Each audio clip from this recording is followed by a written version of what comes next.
परिचय। रिया की मां किराने की दुकान पर सामान लेने गई हैं। रिया अपने छोटे 1 साल के भाई ध्रुव के साथ घर पर है। रिया अपना गृह कार्य करने में व्यस्त है। वह शरारती ध्रुव को चुपके से कमरे से बाहर जाते हुए नहीं देख पाती।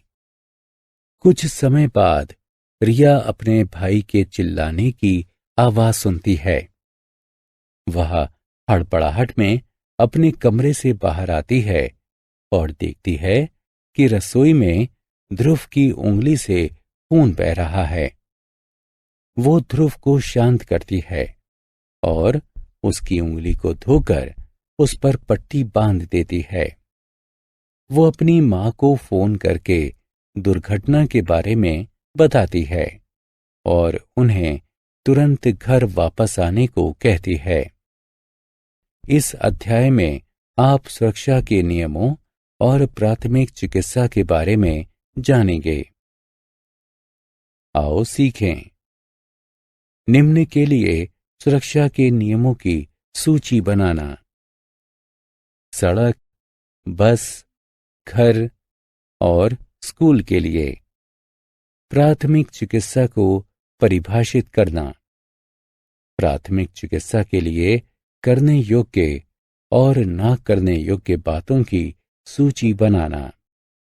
सुरक्षा। जीवन अनमोल है। घर, स्कूल, खेल के मैदान या सड़क पर एक मामूली सी लापरवाही हमारे जीवन को हानि पहुंचा सकती है। कुछ साधारण सुरक्षा के नियमों को अपनाकर हम जीवन की सुरक्षा कर सकते हैं। सड़क पर सुरक्षा। जब हम यातायात के नियमों की अनदेखी करते हैं तो दुर्घटनाएं होती हैं। सड़कों पर सुरक्षित चलने के लिए यहाँ कुछ सुझाव दिए गए हैं।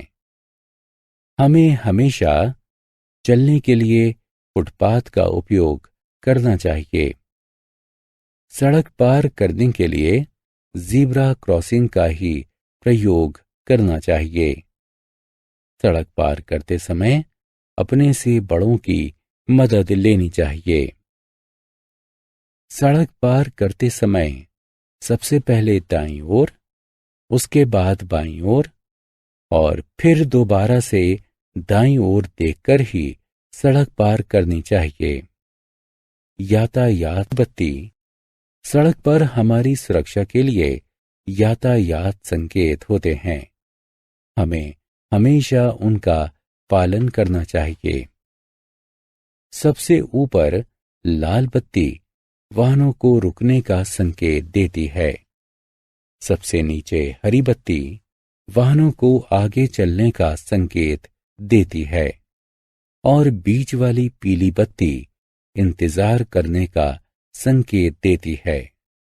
यातायात की बत्ती लाल होने पर ही पैदल वाले यात्रियों को सड़क पार करनी चाहिए। बस में सफर करते समय सुरक्षा। बस जन परिवहन का एक साधन है।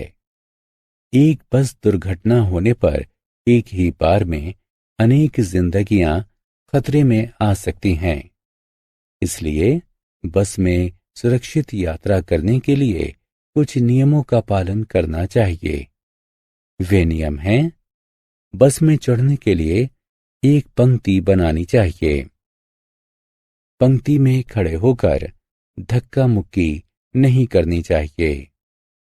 चलती बस में चढ़ने उतरने की कोशिश नहीं करनी चाहिए। चलती बस में से अपने सिर और हाथ बाहर नहीं निकालने चाहिए। घर पर सुरक्षा। घर एक ऐसा स्थान है जहां हम अपने प्रियजनों के साथ रहते हैं। कुछ साधारण नियमों को अपनाकर आप अपने घर को सुरक्षित रख सकते हैं। ये नियम हैं: सीढ़ियों पर ऊपर नीचे नहीं भागना चाहिए। बड़ों की उपस्थिति में ही कैंची या अन्य धारदार औजारों का प्रयोग करना चाहिए। वस्तुओं को प्रयोग करने के बाद वापस उसी स्थान पर रखना चाहिए। माचिस के साथ नहीं खेलना चाहिए। बड़ों की उपस्थिति में ही पटाखे चलाने चाहिए। गीले हाथों से बिजली के उपकरण को चालू या बंद नहीं करना चाहिए। बिजली के सॉकेट को नहीं छूना चाहिए। स्कूल में सुरक्षा। स्कूल वह स्थान है जहां हम पढ़ना, लिखना, खेलना, साझा करना तथा एक दूसरे का सहयोग करना सीखते हैं। हमें हमेशा स्कूल के नियमों का पालन करना चाहिए, अन्यथा कोई गंभीर दुर्घटना हो सकती है। स्कूल में सुरक्षित रखने के नियम निम्न हैं। मेज पर खड़ा नहीं होना चाहिए। कक्षा में चारों ओर नहीं दौड़ना चाहिए। दूसरों से झगड़ा नहीं करना चाहिए। प्रयोगशालाओं में नहीं जाना चाहिए। किसी भी चोट, झगड़ा या दुर्घटना के बारे में कक्षा के अध्यापक को सूचित करना चाहिए। प्राथमिक चिकित्सा। कभी कभी सावधानी बरतने के बावजूद भी दुर्घटनाएं हो ही जाती हैं। गंभीर दुर्घटना से बचने के लिए हमें प्राथमिक चिकित्सा का प्रबंध करना चाहिए।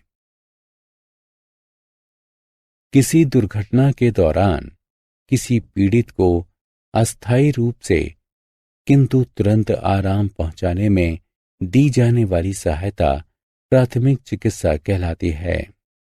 वह व्यक्ति जो प्राथमिक चिकित्सा देता है उसे चाहिए कि शांति रखें, खून वाले घाव को धोएं और उस पर पट्टी बांधें। घबराएं नहीं, पीड़ित को इधर उधर न भगाएं। हमने क्या चर्चा की? सुरक्षा के नियम हमारी सुरक्षा के लिए बनाए गए हैं। दुर्घटनाओं से बचने के लिए सुरक्षा के नियमों को अपनाना चाहिए। चाकू, कैंची, आग तथा बिजली का प्रयोग करते समय सावधानी बरतनी चाहिए। दुर्घटनाओं से बचने के लिए यातायात के नियमों का पालन करना चाहिए।